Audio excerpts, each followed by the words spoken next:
On a sunny spring day, everyone was on the streets to find a Father's Day gift. The toy maker Geppetto, who was standing alone in his shop, was looking out sadly because he didn't have a son to give him a Father's Day gift. His cat Tutu came and sat on Geppetto's lap. Oh, I wish I had a child. Of course, you're a child of mine, Tutu. Geppetto wanted to make a childlike toy for the first time that day. And he took a piece of pine tree stumps and began to carve it. Ouch! What? Did you say something, Tutu? Geppetto heard strange sounds as he carved the log. Ow! Ugh! While Geppetto was painting the stump he had delicately carved, he left it on the table and went out in front of the shop with curiosity. At that time, the log in the form of a puppet boy jumped up from the table. Geppetto couldn't believe his eyes. Hello! There was a talking puppet standing in front of him. You're a talking puppet boy. You are my Father's Day gift. Father's Day? Are you my father? Yes, son. You are now my son, too. And your name is... Let me think... Pinocchio. Pinocchio! Let me cook you a nice meal, Pinocchio. When Geppetto went inside, a mischievous woodpecker came to Pinocchio. Hey, kid! Tuck, tuck! What are you waiting for? The weather is beautiful! Come out! Out? Yup! Tuck, tuck! Go and run free! As the woodpecker said, Pinocchio went outside and started running. When Geppetto returned, he could not see his son where he had left him and was very alarmed. He went out and ran to find him, but because he was too old, he got tired and sat down. Pinocchio, on the other hand, was running around and got lost in the bazaar. Ah! I mixed all the roads! How will I go back to my father now? As Pinocchio wandered around sadly, his stomach rumbled with hunger.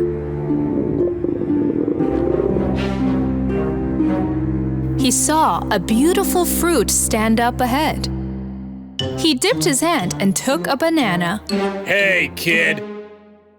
You can't have my fruits for free. Don't you have parents? You have to give me money.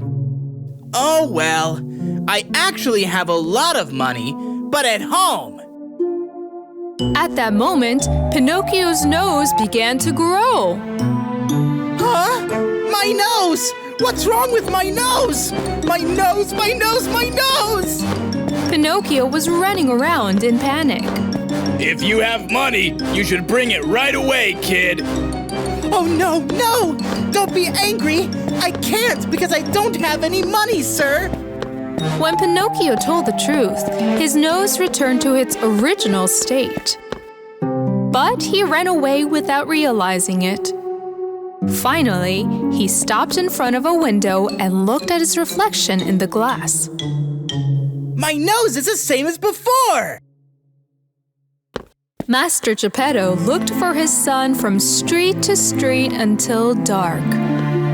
Finally, when it started to rain, he started to wait in a corner, hoping that maybe his son would pass there. Where are you, Pinocchio? My dear son, where are you? Pinocchio, on the other hand, was drenched in the rain and smelled like wet wood. He desperately jumped into a trash can to shelter from the rain. But in the morning, he realized that he was not alone in the trash can. Hey, wooden kid. I'm very hungry. Let me nibble on a piece of your foot and fill my stomach. Pinocchio was so scared that he wanted to leave immediately. But the mouse grabbed Pinocchio's foot with his huge hands. No! Let me go! My dad is a tiger! If he sees you, he'll eat you in one bite!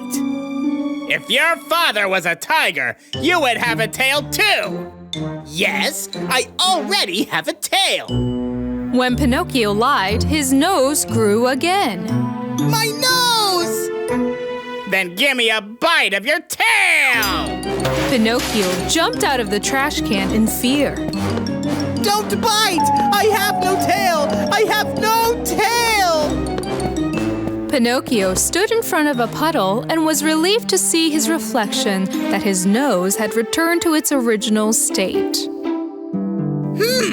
That means I have a nose that gets longer when I lie and shorter when I tell the truth.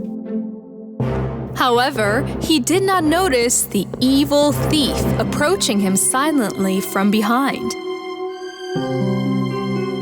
When the thief saw a puppet running and walking by himself, he wanted to steal it and sell it. Thanks to you, I can make a huge amount of money. I'm rich now. Let me go! I'm a real kid. I'm not a talking puppet.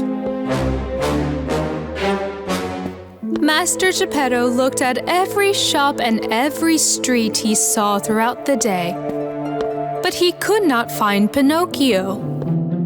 Maybe my son went to the beach, but what if he fell into the sea? Geppetto rushed to the shore and began to look for him, calling out. In the meantime, he saw a strange-looking big man carrying a large cloth bag on his back. He approached him and asked him if he had seen a puppet child. Recognizing his father's voice, Pinocchio immediately started screaming. Dad! I'm here! I'm here! When Geppetto heard the voice of his son Pinocchio, he asked the man to give him back. The man, on the other hand, said that he would sell him and make a lot of money, and pushed Geppetto aside and continued walking. At that time, Pinocchio lied constantly inside the cloth bag. And I'm a thief too! Well, I have got a lot of money! The color of my hat is also red! And that way, his nose grew and the cloth bag was pierced. And he jumped out of the hole and ran to his father, Geppetto. Daddy! My son! When the thief noticed this, he angrily walked up to them. Geppetto threw the fishing net on the ground at the thief. The thief got caught in the net and lost his balance and fell into the sea. Geppetto and his son Pinocchio hugged each other tightly. Pinocchio immediately restored his nose by telling all the truths he knew. And also, I'm a good kid. I don't want to upset anyone. Besides, I love my dad so much! At that moment, a miracle happened, and Pinocchio became a child of flesh and blood. From that day on, all the fathers and sons of the city believed that miracles are created out of love, not lies. Once upon a time, when Rapunzel, who had long golden hair, heard about the circus coming to the city, she got down from her tower with excitement and went to the market. When she saw the colorful lights and tents, she went inside. While she was wandering around admiringly, she heard someone crying from afar. Why would anyone cry in such a happy place? Thought Rapunzel. She approached the lion, which was standing there with its back turned, with curiosity. Dear lion, is it you who is crying? The lion looked a little unhappy but said, No, I'm not the one crying. This time Rapunzel saw the panda trying to ride a unicycle. "Panda, are those sobs coming from you?" Panda looked at Rapunzel with surprise. No, He replied. I can't cry riding a unicycle. Rapunzel continued on her way, but suddenly a clown blocked her way. "Come on, let's laugh a little," he said and walked away spinning the ball. While Rapunzel was watching the clown with admiration, the cry was heard even closer. "Woo-hoo! Woo-hoo!" Rapunzel couldn't believe her eyes when she entered another small tent ahead, because the wooden boy Pinocchio was looking at her from inside the cage, crying. "Pinocchio, are you the one crying? Who locked you here like this?" No, I am not crying." As soon as he said this, Pinocchio's nose grew longer. Rapunzel insisted that he tell the truth, but when Pinocchio said, "I am not crying, I am very good," again, his wooden nose grew longer again. "Oh, Pinocchio, why are you lying? I see. Look, your nose is getting longer.